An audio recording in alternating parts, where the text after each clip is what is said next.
मैं आपको अपने YouTube चैनल पर भारतीय राज्य व्यवस्था पढ़ा रहा हूँ। भारतीय राज्य व्यवस्था में संविधान का जो निर्माण हुआ था उससे पूर्व में भारत पर कौन कौन से कानून लागू थे, उनकी क्या नीतियाँ, तो उनके बारे में मैं अभी तक आपको पढ़ाया था। तो मैंने अभी तक मैं आपको पढ़ा चुका हूँ, प्लासी के युद्ध के बारे में पढ़ा चुका हूँ, बक्सर के युद्ध के बारे में पढ़ा चुका हूँ, रेगुलेटिंग एक्ट के बारे में पढ़ा चुका हूँ। उसके बाद रेगुलेटिंग एक्ट के बाद आया था 1784 में फिट्स इंडिया एक्ट। तो जनरली कभी कभार क्वेश्चन में डायरेक्ट ही पूछ लिया जाता है कि फिट्स इंडिया एक्ट कब आया था। 1784 ईस्वी में डायरेक्ट क्वेश्चन कई बार आया है एग्जामों में, याद रखिए हमेशा। फिट्स इंडिया एक्ट का जो उद्देश्य था वो मुख्य उद्देश्य इसका था, कंपनी द्वारा भारत में जो क्षेत्र अपने अधीन किए थे उन क्षेत्रों को ब्रिटिश क्राउन के अधीन लाना था। इसका मतलब कंपनी ने जो भारत में जिन क्षेत्रों पर अपना अधिकार स्थापित किया था उन क्षेत्रों को ब्रिटिश क्राउन के अंदर लाना था। इसका मुख्य उद्देश्य था दोहरे शासन का प्रारंभ किया गया। तो ये क्वेश्चन ऐसे भी डायरेक्ट आ जाता है कि दोहरे शासन का प्रारंभ किस एक्ट के तहत किया गया था। तो फिट्स इंडिया एक्ट के तहत दोहरे शासन का प्रारंभ किया गया था। दोहरा शासन क्या था? इसमें दो बोर्ड बनाए थे। नंबर 1 था board of control, board of director. Board of control राजनीतिक मामलों पर हस्तक्षेप करता था। जैसे राजनीतिक मामले का मतलब हो गया कि जैसे ब्रिटिश का जो क्षेत्र था, ब्रिटिश का जो गवर्नर जनरल था, ब्रिटिश के क्षेत्र का जो गवर्नर जनरल था, यदि वो किसी दूसरे राज्य के साथ में या तो युद्ध करेगा या उसके साथ सहयोग करेगा तो उसके लिए क्या करना था, उसे बोर्ड ऑफ कंट्रोल से अनुमति लेने के बाद ही वो ये सब कर सकता था। एक बनाया, ये तो बोर्ड ऑफ कंट्रोल हो गया। Board of director, board of director का काम था व्यापारिक मामले में governor general board of control, board of director का कार्य था व्यापारिक मामले देखेगा। जितने भी व्यापारिक मामले देखे जाएंगे वो उसके लिए अनुमति ली जाएगी, बोर्ड ऑफ डायरेक्टर से ली जाएगी। Board of control, board of director अलग अलग कर दिया। मतलब जो मैं पहले भी आपको बता चुका हूं, जैसे बोर्ड ऑफ कंट्रोल का क्या कार्य था वही यहाँ नीचे लिखा है। Governor general board of control की अनुमति के बिना देशी रियासतों से संघर्ष अथवा सहयोग नहीं कर सकता था। अगला जो कार्य हुआ था, गवर्नर जनरल की परिषद तथा प्रांतीय परिषदों के सदस्यों की संख्या 4 से 3 कर दी थी। पहले क्या थी, गवर्नर जनरल के परिषद तथा प्रांतीय परिषदों की जो संख्या थी वो 4 थी, उसको घटाकर 3 कर दिया गया। तो ये भी डायरेक्ट क्वेश्चन पूछ लिया जाता है, किस एक्ट के तहत गवर्नर जनरल के परिषद तथा प्रांतीय परिषदों के सदस्यों की संख्या 4 से 3 कर दी गई। तो direct answer fits India act के तहत। तो बस इतना ही है। फिट्स इंडिया एक्ट में 4 पॉइंट है, याद रखेंगे। उद्देश्य क्या था, भारत में जो भी कंपनी के क्षेत्र थे उनको ब्रिटिश क्राउन के अंतर्गत लाना था। दोहरे शासन का प्रारंभ हुआ था फिट्स इंडिया एक्ट के तहत में। बोर्ड ऑफ कंट्रोल की स्थापना, board of director. Board of control था वो राजनीतिक मामले में हस्तक्षेप करता था, बोर्ड ऑफ डायरेक्टर था वो व्यापारिक मामलों को कंट्रोल करता था। गवर्नर जनरल में जो परिषद तथा प्रांतीय परिषदों के सदस्यों की संख्या पहले 4 थी, उसको 3 किया गया था फिट्स इंडिया एक्ट 1784 के तहत में। अब इसके बाद अगला जो एक्ट आया था वो था चार्टर अधिनियम 1793। तो चार्टर अधिनियम 1793 में क्या गया, governor general governor commander in chief की नियुक्ति के लिए सहाय्य अनुमोदन।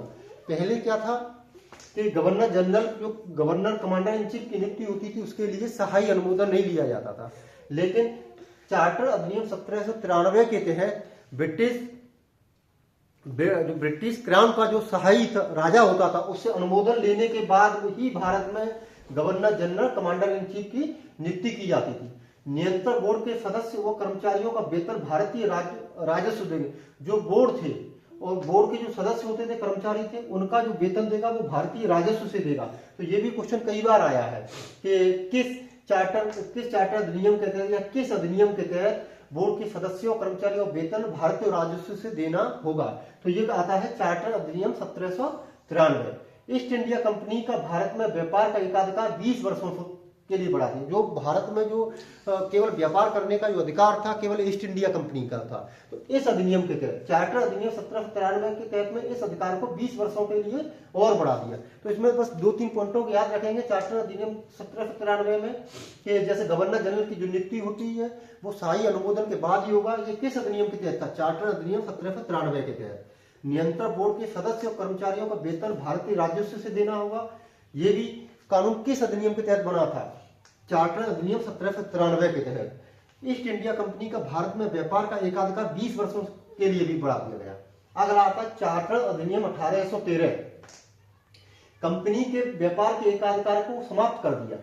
चार्टर अधिनियम 1813, देखिए 17 20 वर्षों के लिए बढ़ाया था यहाँ चार्टर अधिनियम 1813 में क्या हुआ, कंपनी का जो भारत में व्यापार का जो एकाधिकार था उसको समाप्त कर दिया। लेकिन उसमें एक अपवाद शब्द जुड़ा रह गया। अपवाद ये था कि इंडिया में जो व्यापार होता था चाय के साथ, चाय के व्यापार में कंपनी को एकाधिकार बना रहा, और चीन के साथ जो व्यापार करती थी कंपनी उसमें भी उसको एकाधिकार बना रहा।